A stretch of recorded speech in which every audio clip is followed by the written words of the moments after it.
Welcome, listeners, to the 10th and final episode of Season 2 of Solarpunk Presents.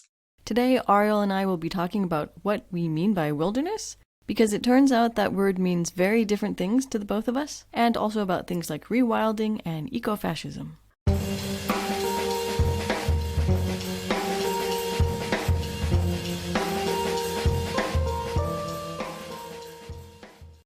Before we get to the episode, don't forget that we need your support, so sign up for our Patreon, subscribe to our YouTube channel, comment on, and click like on our videos. And now for Season 2, Episode 10. Like our first episode, today it's just Ariel and Christina revisiting and nuancing our discussion from Season 2, Episode 1 on urban versus rural solarpunk. In that episode, we realized that we're both coming at the idea of wilderness from very different points of view. And similarly, when we say the word rewilding, we have very different ideas in mind. So let's get into it. Nuance, that sounds kind of scary, but well, I'll do my best. You are the nuance that we need. Remember? Aye. All right. But let's start just by talking about definitions. So what do we each mean when we talk about wilderness? We learned from the episode with Dr. Kerber about these British and North American ideas of wilderness and where that sort of came from and how that arose from Romantic poetry in the 18th century and 19th century. So that's kind of how I have been using it. I don't know why I'm talking about myself in third person. The royal we. Okay. Yes, exactly. This is how I have been using it. But Christina, since you come from a completely different context and background, could you explain sort of how you've been using wilderness to me? Okay, I don't know if I come from a completely different context, is that I just come from no context whatsoever. Before I answer, I should say that I'm a biogeochemist. I'm not an ecologist. I also am generally pretty out of step with the rest of the human race. Yeah, so but you're still someone who uses the English word wilderness. Okay, so when I use the word wilderness, I sort of think of a relatively large area that has a fully functioning ecosystem, or a reasonably fully functioning ecosystem. And so, that's large enough. You've got herds of animals wandering in and out, and you've got all sorts of different types of flora and fauna, and it's going through cycles of disturbance and recovery with relatively little human destructive interference. And it's also one of these things, like, a wilderness when you see it, right? Because it's just qualitatively different from other pieces of land. So for me, the human aspect, like the wilderness being a place where there's no humans, that to me, humans are so uncentral to the definition of wilderness that I don't even think about that part of it. So I guess I'm kind of jumping ahead and interrupting your definition of wilderness, which maybe I should let you get to. I think you bring up a really good point.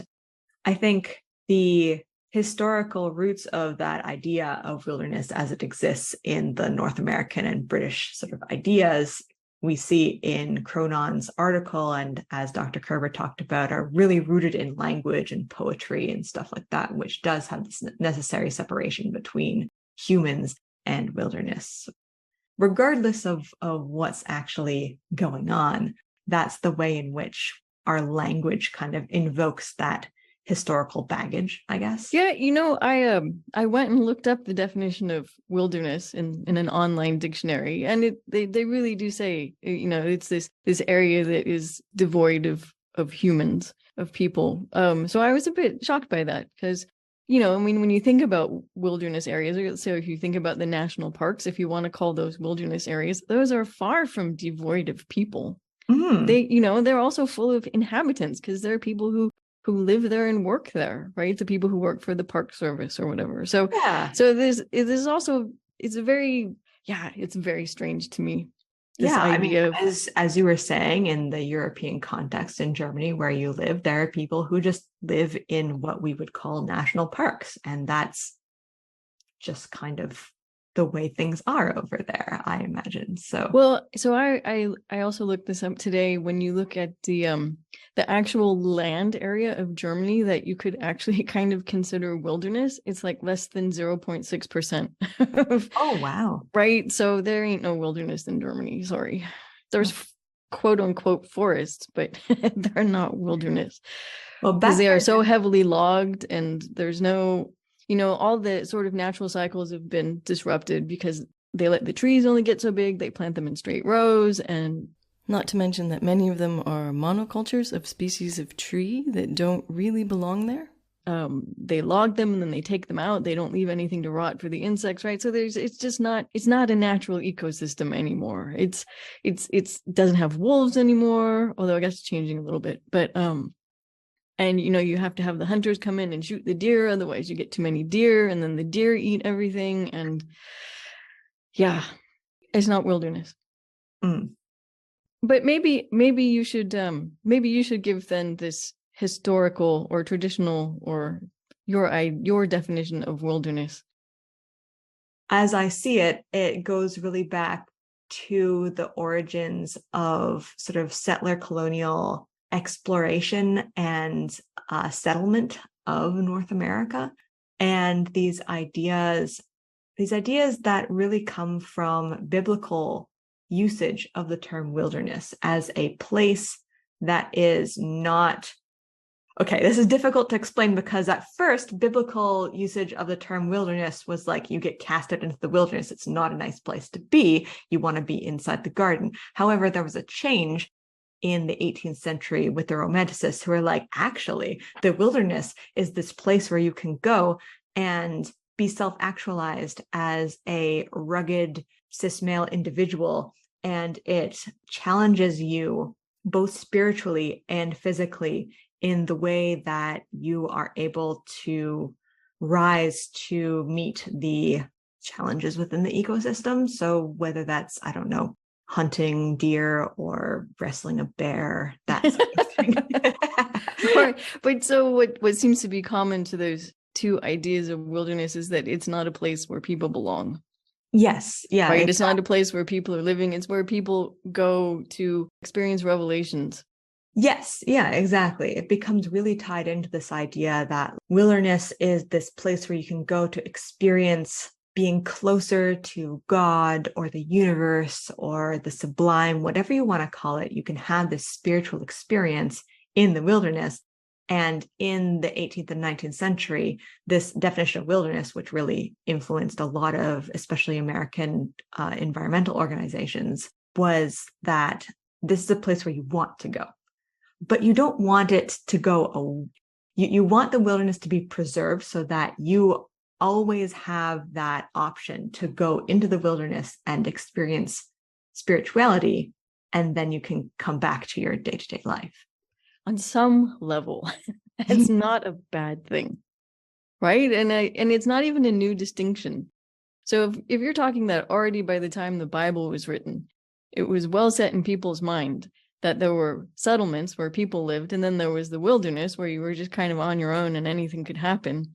That's relatively ancient, It's not like this definition we have of wilderness then as being a place where people don't go regularly and don't live and aren't a part of.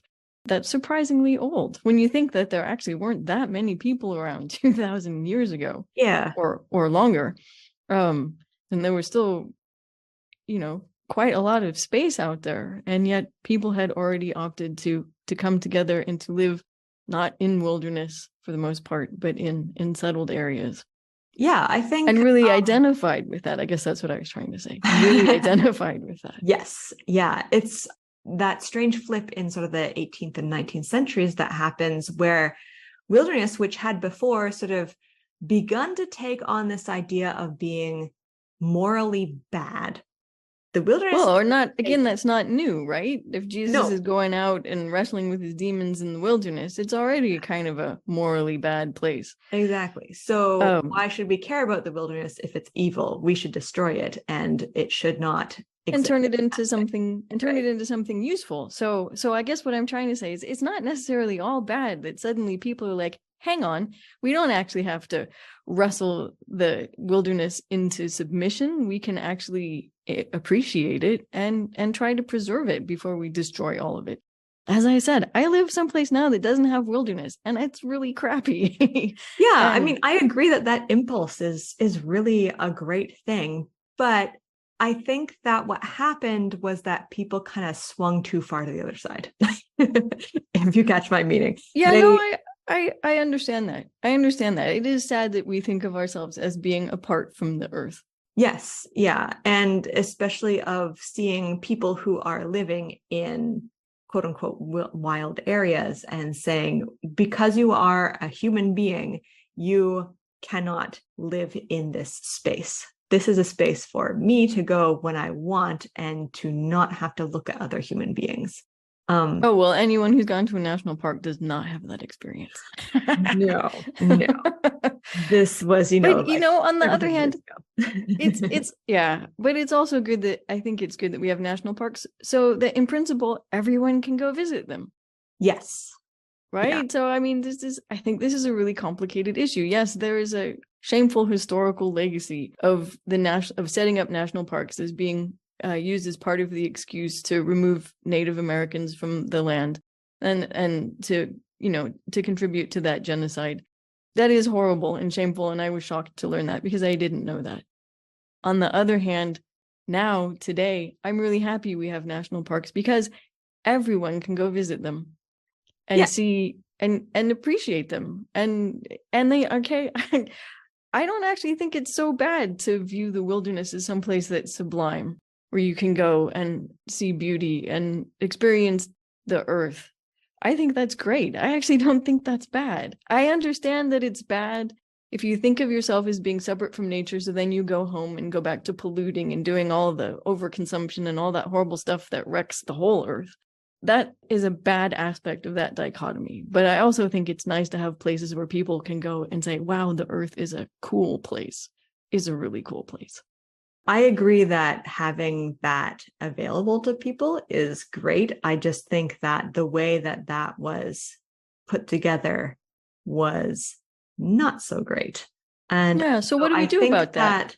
I think that we need to critically think about the ways in which we use language and the ways in which it informs the way that we act on things. So if we say wilderness and we think wilderness, yes, there's wilderness over here and there's people over here, then you're going to act in such a way as so that you either value the wilderness over people or you value the people over wilderness. It becomes this sort of binary. If you think of wilderness as a place that is available to people to go to and for people to be in, and that's fine, and there's no valuing of people differently than more than human nature, there's not that hierarchical valuation. Do you understand what I mean? I understand. I'm a part of me isn't really convinced that actually happens. I think for the most part people tend to win out, and when they my feeling is just my feeling here is that when wilderness is being used as an excuse to take land away from people or to kick people out of places where they've lived, it's being used as an excuse, and the people doing it aren't being honest about it, right? It's being used as a shield. And I'm not sure that, I mean, it's complicated. I understand that it's complicated. I have to admit that I have great sympathy for the school that says everything has its right to exist and independent of human beings. And I've been reading that there are problematic aspects of that, and I'm disappointed to find that out because I would hate for that to be used as a weapon against people. But I don't know. I don't think human beings are more special than other forms of life, but I don't think that necessarily needs to be used as a tool to take things away from people or to discriminate against people or to treat people badly. Yeah, these are very thorny issues. They're what's referred to in the social sciences as wicked problems. Oh, okay. Things we can't really Well, but easily so answer, if you right? so if you want to talk about, okay, it's bad, these certain national parks were taken, Native Americans who lived in like Yosemite or in Glacial National Park or wherever were kicked out of these areas and not allowed to go back in because it's wilderness now and people don't live there. And so part of you is like, well, okay, that was unjust. And then how would you fix something like that? But at the same time, do you ever look at New York City or look at Los Angeles and say, okay, there were Native Americans here who were kicked out, and how do we fix that? No one's talking about giving bits of Los Angeles back to Native Americans, or even though the property values, or New York City, that's worth a lot of money. Yeah. And so on the other hand, we're not. Yeah, wilderness is different because people don't live there and nobody owns it. And so we also have a different attitude towards it. Yeah, I mean, when you say nobody looks at big cities like that, I do. Do you? Okay, but yeah. I mean, nobody's.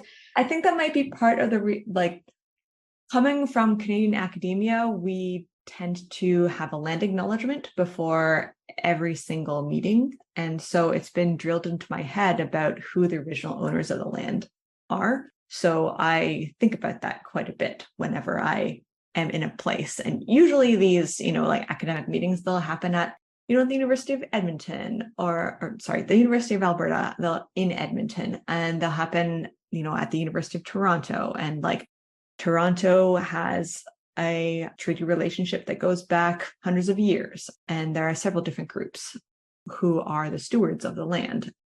So we acknowledge that, but at the same time, I don't want to get into the, how land acknowledgements can be problematic, but I'm just saying that is part of now the way that I think about things. 10 years ago, I did not think that way. But does it accomplish anything?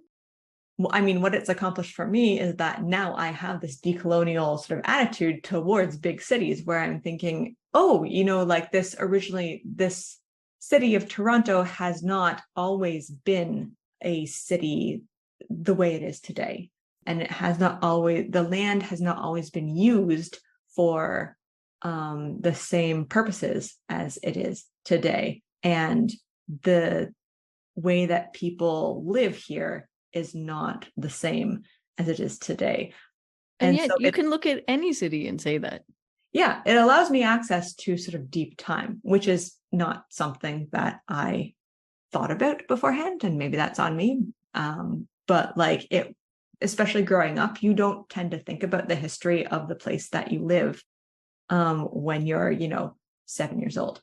Okay. I guess growing up where I grew up, where I always heard, oh yeah, in 1950, this was all just still bean fields or whatever. Oh. I always did think about that.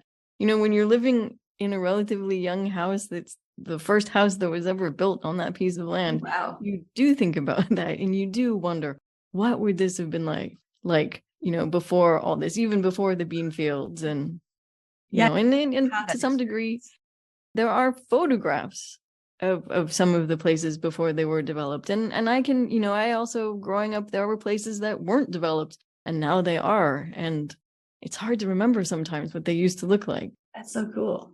But I don't know. I think it would be cooler, before there were, 20 million people living in the Los Angeles basin, or, well, not quite 20 million, but. I want to take this chance actually to segue away from definitions and down to, I wanted to talk about ecofascism. And I think that the way that we're talking about wilderness, about sort of the binary between, more than human nature, good, people, bad kind of thing, tends to sort of infiltrate into a lot of environmental thought. And I've seen it in a lot of solarpunk thought. I mean, I don't think it's intentional. I hope it's not intentional, but these are, I don't want to say memes, but they're thought patterns that people can fall into very, very easily. And so I wanted to explore that a little bit. My disclaimer is that I'm not the be-all end-all expert on this topic. Far from it. I'm actually hoping to have a future episode with someone who studies contemporary ecofascism to explain its nuances a little bit better. Get off my land. Yes. Sorry, that was not nuance. Sorry. part of why I wanted to talk about it is because my quote unquote side of the debate that we had sort of in that first episode was romanticizing the country and the life in nature and self-sufficiency of a community in the wilderness. It can all sort of lean a little bit too far towards ecofascism, right? Oh, well, I think that's being a bit harsh, maybe. I don't know. I'm not up on my cottagecore, but my understanding is that a lot of the imagery is very white, and that can be a bit exclusionary. Yeah, but is that ecofascism? Not necessarily, but it could be co-opted into sort of eco-fascist thought and symbology. So let me explain a little bit. So it used to, so back in the 1970s, it just used to be kind of a catch-all term for environmentalists, the way that, some people still use the term feminazi and they think they're super intelligent by conflating the two. It's kind of like, oh, this ideology is going to take over and like it's bad for everybody. So, anybody who was like, hey, maybe we should protect nature was called an eco-fascist. Yeah, I have to say, anyone who says feminazi has never actually sat down and thought about what the Nazis did. There's orders of magnitude there. I don't know. Yeah, I have that feeling as well. However, I don't engage those sorts of people on that. I just give those people a blank stare. Like, I can't believe that just came out of your mouth. Oh my goodness. Yeah. But when I talk about ecofascism, I'm talking about sort of recent ecofascism from sort of the 2010s, because it had a resurgence in the I guess we're in the 21st century now, and I don't know why this is still around.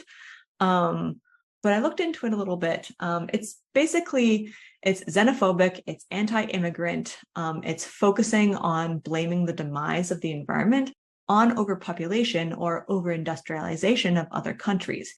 Usually it's countries in the global south or quote unquote China that are, rapidly industrializing and also not having as many environmental regulations or thinking as deeply about the environment as these. Or not having as much money. Yeah, or not having enough stuff. Yes, they are not able to industrialize in the right way. So I'm pulling from Naomi Klein here, but she basically defines ecofascism as environmentalism through genocide. So it's basically a moral imperative to get rid of overpopulation through whatever means necessary. Very I feel like these people are being disingenuous, right? It's like with kicking the Native Americans out of what you want to call a national park, right? It's just using it as an excuse to be a jerk.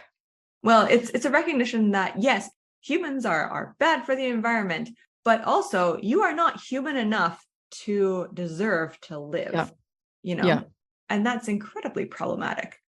I'm not going to name drop the guys and one lady who are the intellectual forerunners of ecofascism because they don't need more press than they already have, except to say that there are explicit deep ties to Nazism and the blood and soil movement of the National Socialist Party in Germany in the 1930s and early 40s. Okay, well, if you want to talk about fascist aspects of cottagecore, I think you've got it right there. Blood and soil, or Blut und Boden, was this Nazi idea that German land and German blood were tied together, that ethnic German peasants were strong, beautiful, and pure, and that their way of life was the right one, whereas cities were decadent and full of Jews and the weak and corrupted middle class and aristocracy. Yeah, but as I said, these things are being used as an excuse to be horrible. The environment, preserving the environment is being used as an excuse to discriminate against other people and be horrible to other people and keep people out of your land, Yes, and that's disgusting. It's really disgusting. And it's a shame because environmentalism is important. And it's a shame that these people would tarnish it with this. Yeah, it's a fundamental lack of intersectional sort of thinking about both the rights of humans and the rights of more than human nature and the way that those two interact and the rights of different types of human beings, in fact. So a lot of... I think these people don't care, though. It's not that they're failing to think this way. It's that they don't care. Yeah. I mean, I like to think that everybody can be reasoned with. Oh, you obviously have a nicer family than I do.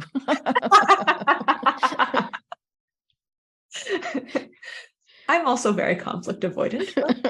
Okay. Recently, though, it got really popular from like a few different factors, but really interestingly to me is that in 2008, it really got a boost from this book that came out from two Canadians called The 100-Mile Diet. And it launched what's called the Locavore movement into public consciousness. And like I picked up the 100-Mile Diet in like 2009 and read it. It was, I don't know, it was at a bookstore sale. I picked up for like $1 or something like that. And I read it and was like, oh, wow, this is new and exciting and interesting. And this locavore movement, I've never really heard about that. That's something that is a really different way of thinking about the way in which we get our food. So. I don't know. My first reaction to this is, but I like oranges. I don't want to just eat turnips and kale all the time. Right. And potatoes. And also that, gosh, trade is one of the defining aspects of humanity and of civilization. It's what we've been doing for longer than we've had cities, probably. I don't know.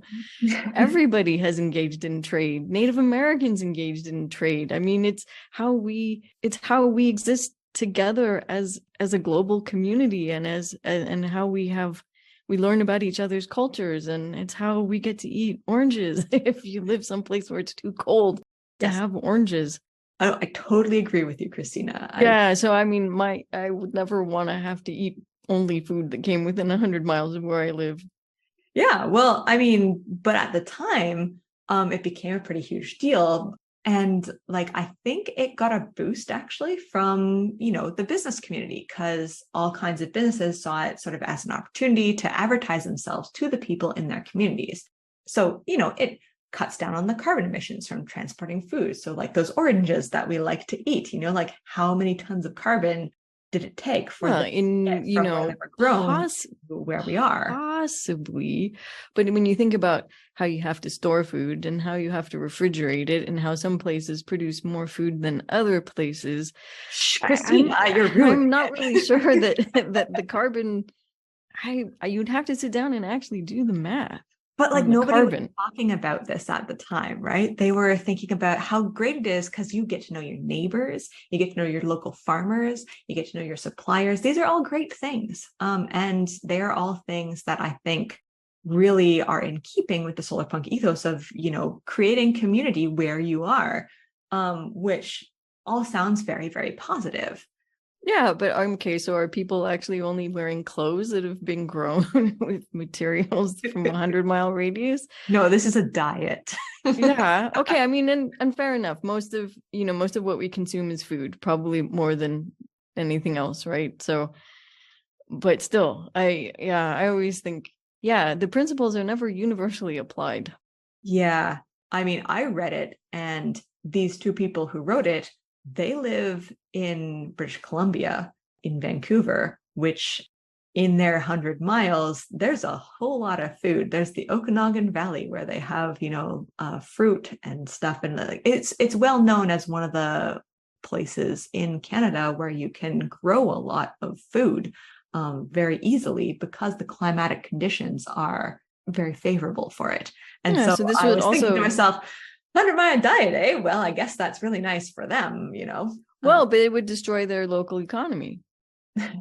Well, I mean that if they can't export the stuff further than 100 miles, then goodbye local farm-based economy, right? So it's true. People write books to make money and be famous, right? They don't necessarily write books that make sense, right? So people they come up with an idea, they write a book. I wouldn't say all authors write books to make money and be famous. Okay. Authors. But but when you're promoting a huge big lifestyle thing like this, but I mean, at the time it was received super well. I think having the word diet in the title was really, really, it did really well among the types of people who want to have a lifestyle change, who want to do something good for the environment, so avoid those carbon footprint problems. But the catch to it all, when you start to think about it really, is that you're humans in groups. So whether it is a community or a sports team or a town, they tend to be pretty competitive. So basically, we'll prioritize the in-group and denigrate the out-group. And this is sort of where that binary again comes in. And we start to hierarchicalize things. What I'm getting towards is meaning that local food and goods not only were cast in the light of being sort of healthier for you and more environmentally friendly, but morally superior to all those other foods that aren't. So, and you as a locavore take on that identity of being morally superior to the people who choose to eat the morally inferior foods, because they're the ones who are not thinking about how these foods destroy the environment and are bad for their communities, and maybe are the result of not great trade deals. Who knows how the workers were treated on those farms? Who knows what kind of conditions this food was grown in? So your stuff is better than their stuff, and you are better than them. And it's that us versus them thing. God, we're all sneeches, huh? Yes.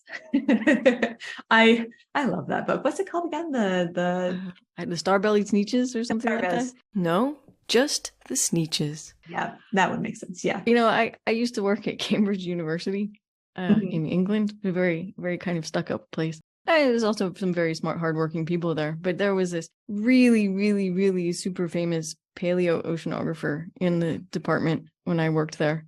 And that was, sort of more or less my field. And I forget what it was. We were gathered together for some reason. Anyways, this guy, Sir Nicholas Shackleton, although I don't think he was a sir yet at that point. But anyways, he was wearing a one of these sort of chunky knit sweaters from the Andes or whatever, and it had a very large star on it. Right on the front, right on his belly. And I said to him, you're a star-bellied sneech. And he said to me, I beg your pardon? And I thought, It's a very academic reference, actually, to a very smart sounding book. Exactly. I was like, oh God, open mouth, insert foot. Why do I have to say these things? But I mean, like, even though that's a book for children, but it speaks to a universal truth about humanity, right? And we like to sort ourselves. And I mean, I'm pretty sure that goes back to the evolutionary impulses of, sorting good things into bad things. And that's how we ended up surviving. But we're kind of at the point, I think, in our species that maybe we don't need to do that so much anymore. But giving into those impulses to sort people, and especially to assign moral labels to them, becomes a tenet of that sort of fascist thought. So you can see how eco-fascists would use ecological arguments to mask their fascism often when it gets pointed out, and just saying, well, I'm just thinking about the earth, or I'm just thinking about the planet and its animal inhabitants. And wouldn't it just be so great if we could live more lightly on the earth if there were less of us? And it goes down a very fraught, very slippery slope. Yeah. In my opinion. Yeah, no, but again, I think I do feel like these people are being disingenuous, but maybe they believe what they're saying. I don't know. I really don't know. I have not actually known any of these people, but we've all met people who are morally superior, but most morally superior aren't then, going out and advocating for genocide or stuff like that. I think, with a lot of people, I'm right now saying the quiet part out loud. I think this sort of bubbles beneath the surface of consciousness for some people who are very invested in caring for the environment, which is amazing. That's great. But the, shadow side of that is that it can very easily play into this dualistic binary that we tend to fall into as a human species. And it just takes some thought to say, wait a second. So maybe as we move in here into the last segment of this episode, we should talk about rewilding and what it means to rewild, because this is bouncing around a lot in in the popular discourse. The latest place I stumbled across it was actually in Kim Stanley Robinson's Ministry for the Future. He talks a bit about rewilding there. And so Rewilding, good thing, bad thing. What is rewilding? The way that I'm generally encountering it in articles sort of and the discourse around it right now is removing colonial influence in North America on Turtle Island. So it's not human influence, but sort of going back to the pre-colonial ways of life where humans and more than human nature sort of live together in equilibrium. So it's not separating the people and animals from each other like this sort of, But that equilibrium bit, wilderness. Yeah. Sorry, I'm interrupting. That equilibrium bit sounds a little bit too idealistic for me, but yeah, well. So without putting animals and peoples separately, so saying there's a place for humans, that's the city, and a place for more than human nature, which is the wilderness or a zoo or a wildlife preserve or a reservation or a ghetto. These words should be raising warning flags in our brains about the kind of ideologies that we use to produce them. So if we're applying that same logic to humans, how is that problematic? I'm not saying that I have all the answers to this, but I am saying that we need to be way more careful when we want to put ideas of what makes a place quote unquote natural into action. I found it really interesting. This is something that I've been learning over the past couple of years, is that Western science is just now realizing that vast areas of forest or land that settlers thought was unmanaged wilderness on Turtle Island and pretty much around the world actually, where they were actually food forests or managed to a degree by the indigenous folks living there. But since they didn't really look like 18th century European agriculture, it wasn't really recognized as such. So it was this misrecognition, which honestly is responsible for a lot of harm that's ongoing, but that's a whole other discussion. Most famously, the Amazon is a managed food forest, but also the forests of the West Coast were managed. And even the oak savannas of Central Turtle Island, they were curated to promote the growth of food-bearing trees and plants and bushes so that humans could benefit, but it also attracted animals like deer or moose. So it provided opportunities for hunting game, and it provided food for birds. It promoted diversity of plants and animals within the ecosystem. And I will put links in the description to the different articles that I've been reading that sort of talk about this more in terms of the specific place. So there's one article on the west coast of Canada. There's one on Morocco, I think, which is very, very interesting. Well, that's a utterly different idea of rewilding than I have. My idea of rewilding is that we have an Earth who's we're at the beginning of a mass extinction that we've caused by and large by our destruction of most of the wilderness of Earth, and that if we want to slow that down or prevent it from getting much, much, much, much worse, and if we also want to preserve our ability to have, if we want to preserve the pollinators and all this stuff, then you have to actually say, okay, do we actually need all this land that we're currently using for all the stuff we use it for, or can we actually give some of it back to nature, to rewild it, to allow it to become wilderness again, and to allow it to sustain huge forests or grasslands, prairies, swamps, whatever is suitable for that particular, what would be there if we hadn't come and taken it over. In Europe is drained. So where I live, it ought to be swampland here where I live. It ought to be moor and marsh and all of that. And it's drained because there's thousands of miles of drainage canals, very small ones, just little ditches or whatever, draining all of the water out of the land here so it can be used for farmland and so people can live on it. And if we said, okay, we don't actually, Germans don't need to eat so many pigs, they don't need to drink so much milk and eat all this cheese and therefore raise all of these cows and pigs and yeah, it's indeed. But then if you didn't have to raise all of this sweet corn, the maize or whatever, and wheat and stuff and grass to feed to these animals, then you could actually stop using this farmland, right? If people were eating more vegetables and more grains, then you could grow the same amount of food for people same amount of nutrition and calories on much less land area. And then you could give some of this back. You could let it become forest or swamp or whatever, moor, meadow. Right. Again. Yeah. And then it starts to, you start to grow the trees, and as they get older, they put more and more carbon into their trunks. And as you grow back the peat bogs, and you start sowing all this carbon in the peat, and you get the wolves again, and and you have you have wilderness. It becomes sublime. It provides you all of these ecosystem services, which is a term I absolutely hate. And so that's my understanding of rewilding.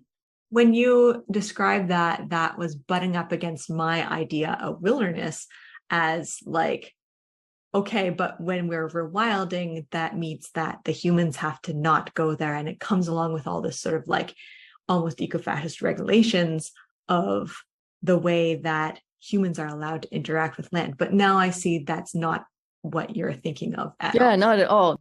I mean, so when you see this term rewilding coming up, and you talk, there's this big group, I can't remember what they're called, but who wants to go back to 50% of the land Earth surface to be rewilded, or to become wild again. What I was thinking of here is the Half Earth Project. And then what do you think when you hear something like that with your definition of rewilding? I mean, you must be horrified by that.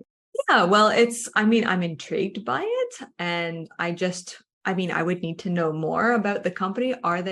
If they're rewilding according to that definition, according to what you're thinking of, and they're not thinking of it in this idea that along with rewilding, we have to have strict regulations on who gets to go to these places and who gets to live there. As long as they're thinking critically about the ways in which that they're implementing their rewilding practices, and they're thinking in a way that is decolonial and that is intersectional and acknowledging of the ways that humans and the more than human environment have interacted for centuries, then I think that's fine. It's just, I know that there's a really bad history of this. Yeah, okay. Yeah. But I think that we're at a point now where we realize that, and moving forward are able to do better, or at least that's what I hope. Yeah, well, I think we need to start trying, right? And I think there's some major challenges ahead of us. And you see this already with all these people trying to get into Europe and into North America because the places they live are politically unstable, or they're getting to be too warm to live in, and crops are failing and all this stuff. And you just have these waves and waves of people trying to, they always say immigrate, but the truth is these people are refugees, and they're not really... A lot of they them are already not getting a warm reception, right? Yeah. And so this is really a serious topic that needs to be tackled, because it's only going to get worse. And if it's already at a crisis point, and there need to be solutions that are good for as many people as humanly possible. Right. Yeah, exactly. Right? And what does that look like, right? What does that look like? Exactly. Yeah. That's a big thing that we all ought to be working on. Yeah. Yeah. So that's a whole other topic. Yes. So, okay. So maybe we should just leave that here and say, hurrah, we made it to the end of season 2. Yay. And we've both really enjoyed speaking to our guests this season. Speaking for myself, at least, I've been learning a lot. Me we've been too. learning. Yeah. Okay. And both of us, we hope our listeners have found the episodes as entertaining and full of food for thought as we have. It's been fun. I'm looking forward to the next season of Solarpunk Presents. Speaking of which, the first episode of season 3 will be coming to our patrons in Patreon, in the last week of June, and to all of our listeners in the first week of July this year. So just in time for your summer vacation, if you need to, lie on the beach and listen to a podcast or whatever. If you miss us in the meantime, be sure to check out all of our back episodes on our website. Yeah, we're really looking forward to season 3. It's going to be super exciting. Yeah, until then, stay Solarpunk, everybody. And don't forget that we need your support. So recommend us to a friend, review our podcast, and join our Patreon, and check for the link in the show's description. Okay, see you next season.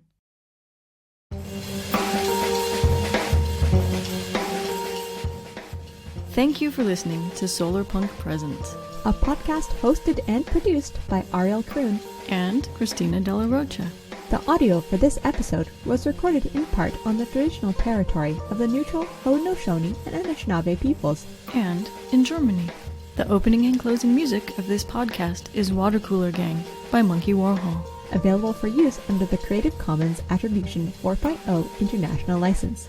Until the next episode, Keep dreaming and keep up the good work.